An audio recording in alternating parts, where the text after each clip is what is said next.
মা জননী এই কথাগুলো চিন্তা করে, সন্তানের এতগুলা দিন কষ্ট করলাম, এই কষ্টের ভাগ আমি তোমার বাবাকেও দেই নাই। তোমার বাবা আমার সাথে জীবন যাপন করেছে, তারপরে তোমার বাবাকে এই কষ্টের ভাগ দেই নাই। কিন্তু সন্তান আব্দুল করিম, আব্দুর রহমান, আজকে তোমার টাকা হয়েছে, পয়সা হয়েছে, তোমার সন্তান হয়েছে, বিবি হয়েছে, তুমি আজকে আমাকে কষ্টের ভাগাভাগির মধ্যে ফেলে দিয়েছো। জবান খুলে বলেন ঠিক না বেঠিক? আমার ভাইরা আমার, লক্ষ্য করুন, আজ সায়েন্টিস্টরা আবিষ্কার করেছে, ডিসকভার করেছে, একজন সন্তান যখন মায়ের পেটের মধ্যে থাকে, মায়ের রেহেমের মধ্যে থাকে, এই মাত্র 9 মাস থাকাকালীন সময় 1 নয় 2 নয় 4,500 বার মায়ের কলিজার মধ্যে আমরা আঘাত দিয়ে দেই। আল্লাহু আকবার। আমি আমার সংক্ষিপ্ত আলোচনার সাবজেক্ট হিসেবে যেটাকে চুজ করে নিয়েছি, পৃথিবীতে মানুষ যদি 2টি অপরাধের সাথে জড়িত থাকে, কিংবা পৃথিবীতে মানুষ যদি 2টি অপরাধ করে, তাহলে আল্লাহ পাক রব্বুল আলামিন ওই 2টি অপরাধের শাস্তি পৃথিবীতে না দিয়ে তাকে কবরে ডাক দেয় না। নাউজুবিল্লাহ। জোরে বলেন, কয়টি শাস্তি, কয়টি অপরাধ? অপরাধ হচ্ছে 2টি। নাম্বার 1, সারসংক্ষেপে বলি, সেটি হচ্ছে কোন মানুষ যদি অন্য মানুষের প্রতি জুলুম করে, অত্যাচার করে, তাহলে আল্লাহ পাক রব্বুল আলামিন তাকে এই অপরাধের শাস্তি পৃথিবীতে না দিয়ে তাকে কবরে ডাক দেয় না। নাউজুবিল্লাহ। জোরে বলেন। অর্থাৎ জুলুম থেকে আমাদেরকে সম্পূর্ণরূপে বেঁচে থাকতে হবে। এখন আমি আপনাদের কাছে প্রশ্ন করি, সমাজে জুলুম কি কম আছে না বেশি আছে? আপনি প্রত্যেকটা সেক্টরে লক্ষ্য করলে দেখবেন, প্রধানমন্ত্রী জুলুম করে এমপিদের উপর, এমপি জুলুম করে সাধারণ মানুষের উপর। প্রত্যেকটা সেক্টরে আজ জুলুমে সয়লাব হয়ে গেছে। জবান খুলে বলেন ঠিক না বেঠিক? কিন্তু আমি একটি কথা বলি, এই কথা বলেই জুলুম সম্পর্কে কথা শেষ করে দেব। সেটি হচ্ছে, স্পষ্ট ভাষায় বলে দিচ্ছি, পৃথিবীতে কোন জালেম, কোন জুলুমকারী পৃথিবীতে মাথা উঁচু করে দুনিয়া থেকে বিদায় নিতে পারে নাই। নাউজুবিল্লাহ। জোরে বলেন। যেমনি ভাবে আমরা দেখেছি হযরতে মূসা আলাইহিস সালামের উপর জুলুম করেছিল ফেরাউন, সেই ফেরাউনকে আল্লাহ পাক রব্বুল আলামিন চুবিয়ে চুবিয়ে দুনিয়া থেকে বিদায় করে দিয়েছেন। জবান খুলে বলেন ঠিক না ঠিক? হযরতে ইব্রাহিম আলাইহিস সালামের উপর জুলুম করেছিল নমরুদ, সেই নমরুদকে আল্লাহ পাক রব্বুল আলামিন জুতার বাড়ি খেয়ে দুনিয়া থেকে বিদায় করে দিয়েছিলেন। জবান খুলে বলেন ঠিক না ঠিক? রাসূল পাক সাল্লাল্লাহু আলাইহি সাল্লামের উপর জুলুম করেছিল সবথেকে যিনি বেশি, সেই হচ্ছে আবু জাহেল। সেই আবু জাহেলকে আল্লাহ তাআলা দুনিয়া থেকে লাঞ্ছনার সহিত দুনিয়া থেকে বিদায় করে দিয়েছেন। জবান খুলে বলেন ঠিক না ঠিক? এ থেকে স্পষ্টভাবে প্রতীয়মান হয়ে যায়, আমরা যদি কারো উপর জুলুম করি, সেই জুলুমের শাস্তি আল্লাহ পাক রব্বুল আলামিন পৃথিবীতে না দিয়ে আমাদেরকে কবরে ডাক দিবে না। নাউজুবিল্লাহ। জোরে বলেন। তাহলে আমরা জীবনের সর্ব অবস্থায় জুলুম থেকে বিরত থাকবো তো ইনশাআল্লাহ। আল্লাহ পাক রব্বুল আলামিন আমাদের তৌফিক দান করুন। সকলে বলে আল্লাহুম্মা আমিন। আসুন নাম্বার 2, সেটি হচ্ছে, যদি কোনো সন্তান পিতা মাতার সাথে খারাপ আচরণ করে, তাহলে ওই সন্তানকে আল্লাহ পাক রব্বুল আলামিন ওই পিতা মাতার সাথে যে খারাপ আচরণ করেছে, ওই শাস্তি পৃথিবীতে না দিয়ে তাকে দুনিয়া থেকে নেয় না। নাউজুবিল্লাহ। জোরে বলেন। আপনি তাকিয়ে দেখবেন, যে সমস্ত কুলাঙ্গার সন্তানরা মা বাবার সাথে যাদের আচরণ ভালো না, মা বাবার সাথে যাদের ছুরি কাটারি সম্পর্ক, সেই সমস্ত কুলাঙ্গার সন্তানদেরকে আল্লাহ পাক রব্বুল আলামিন দুনিয়া থেকে লাঞ্ছনার সহিত বিদায় করে দিয়ে দেয়। জবান খুলে বলেন ঠিক না বেঠিক? তাই যুবক ভাইদেরকে বলি, আসুন সকলেই মা বাবার সাথে ভালো আচরণ করি। আজকে সমাজের মধ্যে একটি চিরচাইত সিনারি আছে, দৃশ্য আছে। মা বাবা, যে মা বাবা দিনের পর দিন, রাতের পর রাত, রাতকে রাত না বলে যে সমস্ত মায়েরা, যে সমস্ত বাবারা তিলে তিলে একটা সন্তানকে বড় করে তোলে, সেই সন্তান মা বাবার সাথে খারাপ আচরণ করে তো এমন কি ওই মা বাবা যখন বৃদ্ধ অবস্থায় পড়ে যায়, ওই মা বাবাকে নিয়ে তারা ঢেলাঢেলিতে ফেলে দেয়। জবান খুলে বলে ঠিক না বেঠিক? এখন ঢেলাঢেলিটা কেমন? ঢেলাঢেলি হচ্ছে ওই রকম, সন্তান যদি থাকে 3টা 4টা, অমুক ভাইয়ের ভাই 10 দিন, অমুক ভাইয়ের ভাই 10 দিন, অমুক ভাইয়ের ভাই 3 দিন। ঠিক না বেঠিক? আরো ধরে বলে। অথচ বলা উচিত ছিল, মা বাবা যতদিন আল্লাহ তাআলা তোমার হায়াত রেখেছেন তুমি ততদিন আমার সাথে খাবে। জবান খুলে বলেন ঠিক না বেঠিক? আমার ভাইরা আমার, ওই সমস্ত যুবক ভাইদেরকে বলি, আল্লাহ তাআলা দিন ঘুরায়। হয়তোবা ওই সমস্ত বোনেরা গায়ের শক্তি নিয়ে শ্বশুর কিংবা শাশুড়ির সাথে খারাপ আচরণ করে, তাদেরকে বলতে চায়, আজকে আপনি বউ হয়ে আসেছেন ঠিকই, লিখে রাখেন আজ না হয় কাল আপনিও এক সময় সন্তানের মা হবেন, অর্থাৎ আপনিও শাশুড়ি হবেন।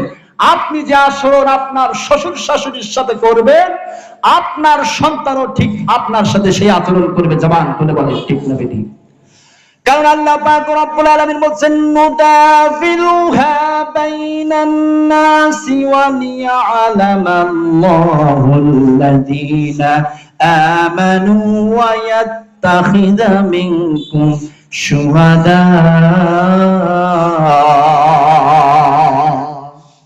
পৃথিবীর মানুষেরা তোমরা শোনো, এখন তোমরা আজকে শরীরের মধ্যে বর আছে বিদায় তোমরা তোমাদের মা বাবার সাথে খারাপ আচরণ করো। তোমরা কান চিমটে মনে রাখবে, আর সেটি হচ্ছে আল্লাহ পাক রব্বুল আলামিন বলেন, আমি দিনকে ঘুরাই। আজকে হয়তোবা তুমি সন্তান হয়ে আছো, কালকে তুমি ওই সন্তান শ্বশুর কিংবা শাশুড়ি পরিণত হয়ে যাবে।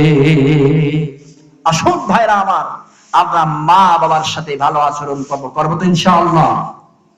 এমন অভ্যাস, এমন চিরচাইত দৃশ্য আমরা দেখতে পাই।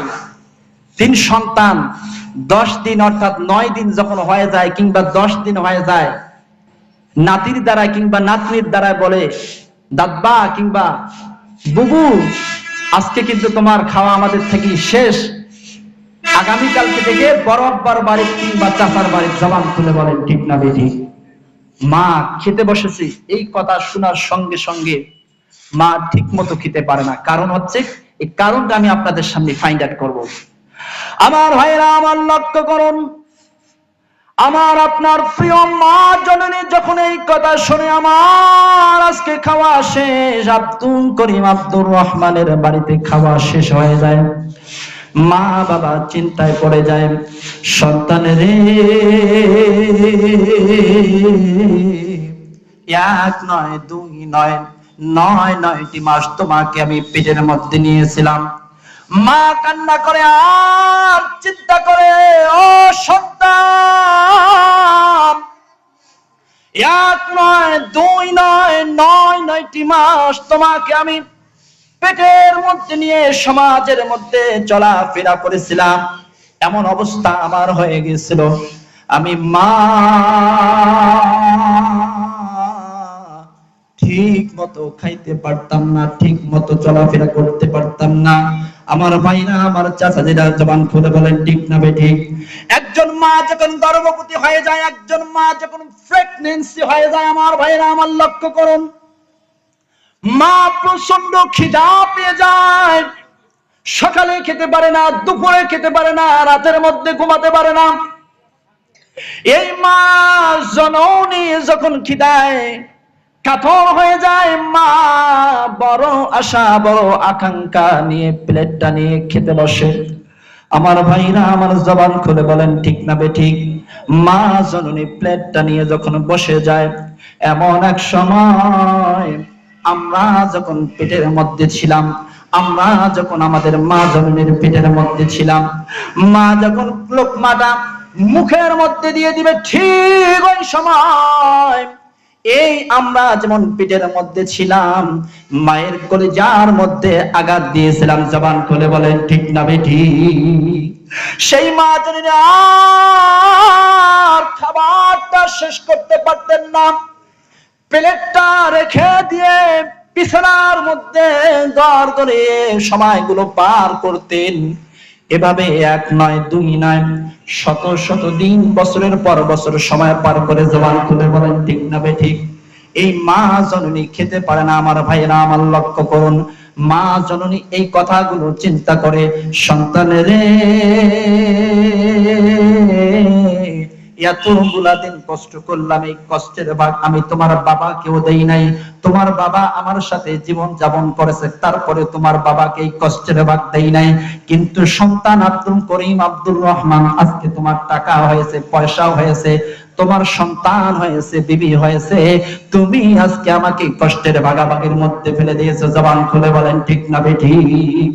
আমার ভাইরা আমার লক্ষ্য করুন, আজ সায়েন্টিস্টরা আবিষ্কার করেছে, ডিসকভার করেছে, একজন সন্তান যখন মায়ের পেটের মধ্যে থাকে, মায়ের রেহেমের মধ্যে থাকে, এই মাত্র 9 মাস থাকাকালীন সময়, এক নয় দুই নয়, 4,500 বার মায়ের কলিজার মধ্যে আমরা আঘাত দিয়ে দেই। আল্লাহু আকবার। আমার ভাইরা আমার লক্ষ্য করুন, মা জননী এই কথাগুলো চিন্তা করে আর কান্না করে খাইতে পারে না। জবান খুলে বলেন ঠিক না বেঠিক?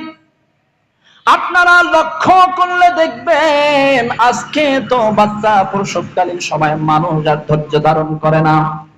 ঠিক যেদিন সিজারের সময় হয়ে যায়, এই আমার মা জননীরা স্বামীর গলা ধরে কান্না করে আর বলে, স্বামী জান,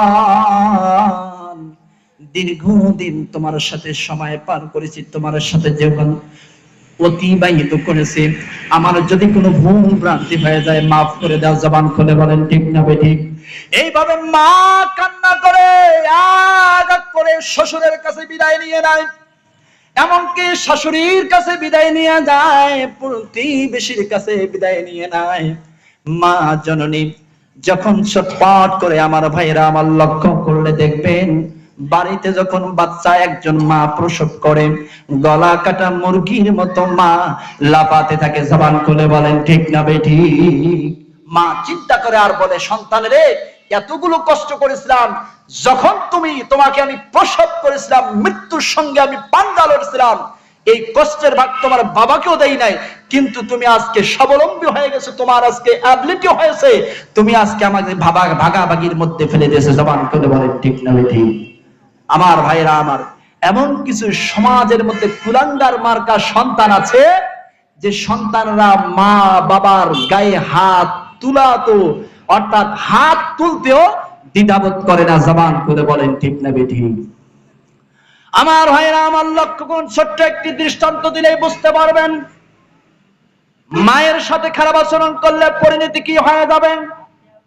হাদিসটি মুসলিম শরীফে হাদিসের মধ্যে বর্ণনা এসেছে, আল্লাহ নবী, বিশ্ব নবী মুহাম্মদুর রাসূলুল্লাহ সাল্লাল্লাহু আলাইহি ওয়াসাল্লাম একদা মদিনার কিছু কবরের পাশ দিয়ে যাচ্ছিলেন।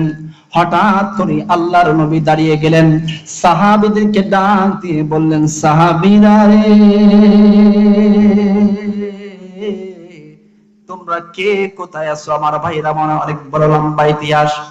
আল্লাহর নবীর সাহাবীরা সঙ্গে সঙ্গে একত্রিত হয়ে গেলেন আর বললেন, লাব্বাইকা ইয়া রাসূলুল্লাহ, ইয়া হাবিবাল্লাহ, আমরা উপস্থিত হয়ে আছি। আল্লাহর নবী বিশ্ব নবীজি বললেন, আমি একজন চলন্ত প্রতীক মানুষ ছিলাম, আমি হাঁটতেছিলাম, হঠাৎ করে আমি দাঁড়িয়ে গেলাম, কারণ কি তোমরা কি বলতে পারো? আল্লাহর নবী সাহাবীরা বলেন, আল্লাহ এবং আল্লাহর নবীজি বলেন ভালোই জানেন। ভাইরা আমার লক্ষ্য করুন, আল্লাহর নবী বিশ্ব নবী এই কথা শোনার সঙ্গে সঙ্গে সাহাবীদেরকে লক্ষ্য করে বলতে লাগলেন, ও সাহাবীরা রে, কান খাড়া করে শুনে রাখো, আমি একজন চলন্ত মানুষ ছিলাম। হঠাৎ করে দাঁড়িয়ে যাওয়ার কারণ হচ্ছে, সেটি হচ্ছে আমি লক্ষ্য করে দেখতে পেলাম আমি যে কবরের পাশে দাঁড়িয়ে গেছি, হঠাৎ করে সাডেনলি দাঁড়িয়ে গেছে। কারণ হচ্ছে এই কবরের এখন আযাবের দৃশ্য হচ্ছে, অর্থাৎ যে মানুষটা, যে যুবকটা আছে, সেই যুবকটা আযাবের মধ্যে পতিত আছে, আযাবের মধ্যে এখন আছে। আল্লাহ নবীজি, বিশ্ব নবীজির কথা শোনার সঙ্গে সঙ্গে সাহাবায়ে কেরাম মানুষ বললেন, ইয়া রাসূলুল্লাহ, ইয়া হাবিবাল্লাহ, কেমন আযাব হচ্ছে? আল্লাহর নবী, বিশ্ব নবীজি বললেন, তোমরা জানো না কেমন আযাব হচ্ছে? আযাবের দৃশ্য এমন হচ্ছে, কপালের চামড়া টেনে পায়ের দিকে টানানো হচ্ছে, আর পায়ের চামড়া টেনে কপালের দিকে টানানো হচ্ছে। সাহাবায়ে কেরামকে আল্লাহর নবী বললেন, তোমরা কি জানো কি এমন কারণে, কোন অপরাধে এই যুবকের আল্লাহ পাক রব্বুল আলামিন এত বেশি শাস্তি দিচ্ছেন? জবাবে সাহাবায়ে কেরাম আরজ করলেন, ইয়া রাসূলুল্লাহ, ইয়া হাবিবাল্লাহ, আপনি ভালো জানেন। রাসূল পাক সাল্লাল্লাহু আলাইহি সাল্লাম বলেন, আমার এখন ঠিক আমি এখনো ফাইন্ড আউট করতে পারি না, এই জন্য তোমাদেরকে যেটি করতে হবে সেটি হচ্ছে তোমাদেরকে ইনভেস্টিগেশন করতে হবে, অনুসন্ধান করতে হবে, কি এমন কারণে এই যুবকের আল্লাহ পাক রব্বুল আলামিন এত বেশি শাস্তি দিচ্ছেন। আল্লাহু আকবার বলেন। সাহাবায়ে কেরামকে বললেন, ও সাহাবায়ে কেরামরা, তোমরা শুনে রাখো, তোমরা দ্রুত এই মদিনার চতুর্দিকে ছড়িয়ে যাও, কবরবাসীর চতুর্দিকে ছড়িয়ে যাও, দেখো মদিনার ভূখণ্ডে এই কবরের ওয়ারিশ কেউ আছে নাকি। আমার ভাইরা, আমার লক্ষ্য অনেক বড় লম্বা ইতিহাস। সাহাবায়ে কেরাম চতুর্দিকে ছড়িয়ে গেলেন পঙ্গপালের মতন, খুঁজতে খুঁজতে হঠাৎ করে দেখতে পেলেন ছোট্ট একটি আরবের মরু প্রান্তরে ছোট্ট একটি কুঁড়ে ঘরে একজন মহিলাকে গিয়ে সালাম দিন, আসসালামু আলাইকুম ইয়া আহলাল বাইত। জবাবে বৃদ্ধা মহিলা জবাব দিল, ওয়া আলাইকুম আসসালাম ওয়া রাহমাতুল্লাহ। জবাব শোনার সঙ্গে সঙ্গে বললেন, ও আমার মা, একটু যদি মেহেরবানি করে বের হয়ে আসতেন তাহলে ভালো হয়ে যেত। আমার ভাইরা, আমার বুড়ি মা হাঁটি হাঁটি পা পা করে অসুস্থ অবস্থায় বের হয়ে আসলেন। যখনই এই কথা শুনলেন তখনই বের হয়ে আসলেন। আসার সঙ্গে সঙ্গে সাহাবায়ে কেরাম আরজ করলেন, আমার বৃদ্ধা মা, শুনে রাখো, ওই যে একটা কবর দেখা যাচ্ছে, ওই কবরটার ওয়ারিশ আপনার জানা মতে আরব ভূখণ্ডের মধ্যে কেউ, দুনিয়ার মধ্যে কেউ আছে নাকি? মা জননী কান্না করতেছে আর বলতেছে, ও সাহাবায়ে কেরামরা, ও আল্লাহর নবী, সাহাবীরা, তোমরা শুনে রাখো, ওই কবরটাতে আমার একমাত্র কলিজার টুকরা সন্তান আছে। আল্লাহু আকবার বলি। যখন এই কথা শুনলেন সাহাবায়ে কেরাম বললেন, ও আমার বৃদ্ধা মা, আপনাকে রাসূল পাক সাল্লাল্লাহু আলাইহি ওয়াসাল্লাম দেখে পাঠিয়েছেন। বুড়িমা হাদিস শরীফের মধ্যে রয়েছে, নবীজিকে কতটা ভালোবাসতে হবে এখান থেকে শিক্ষা নান, নবীজিকে কতটা ভালোবাসতে হবে এখান থেকে শিক্ষা নান। বুড়িমা অসুস্থ, হাদিস শরীফের মধ্যে রয়েছে বুড়িমা অত্যন্ত অসুস্থ ছিল, কিন্তু নবীজির কথা যখনই শুনলেন, বুড়িমা প্রতিযোগিতার মধ্যে একজন মানুষ যেমন প্রতিযোগিতা অবস্থায় দৌড়াদৌড়ি করে, ঠিক